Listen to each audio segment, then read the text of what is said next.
warahmatullahi wabarakatuh. Halo anak-anak, bagaimana kabarnya hari ini? Semoga sehat selalu ya. Kembali lagi bersama Ibu Ati dalam video pembelajaran IPA. Hari ini kita akan belajar mengenai interaksi makhluk hidup dengan lingkungannya.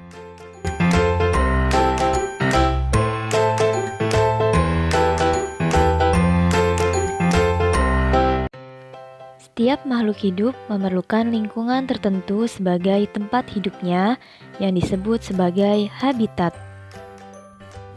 Lingkungan terdiri atas dua komponen utama, yaitu komponen biotik dan komponen abiotik.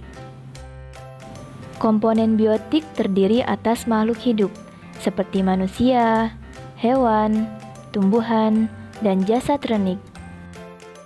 Sedangkan komponen abiotik terdiri atas benda-benda tidak hidup, di antaranya yaitu air, tanah, udara, dan cahaya. Setiap organisme tidak dapat hidup sendiri, selalu bergantung pada organisme lain dan lingkungannya. Hubungan timbal balik antara makhluk hidup dengan lingkungannya disebut ekosistem. Adanya hubungan saling ketergantungan ini akan membentuk suatu pola interaksi, yaitu interaksi antara komponen biotik dengan komponen abiotik dan interaksi antar sesama komponen biotik atau antar makhluk hidup.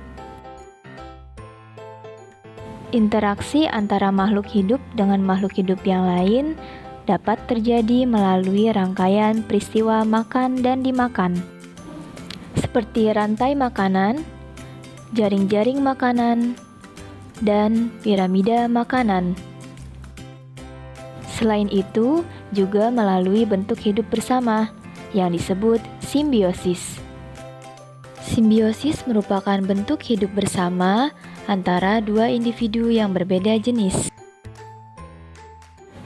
Ada 3 jenis simbiosis, yaitu simbiosis mutualisme, simbiosis komensalisme, dan simbiosis parasitisme.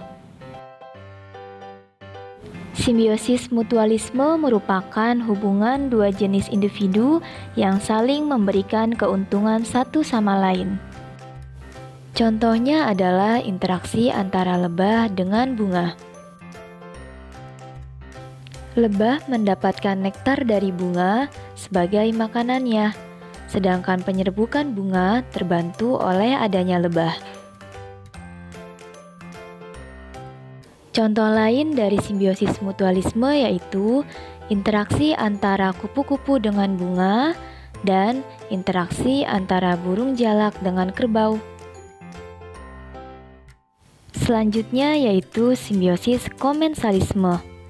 Simbiosis komensalisme merupakan hubungan interaksi antara dua jenis individu yang memberikan keuntungan kepada salah satu pihak, tetapi pihak lain tidak mendapatkan kerugian.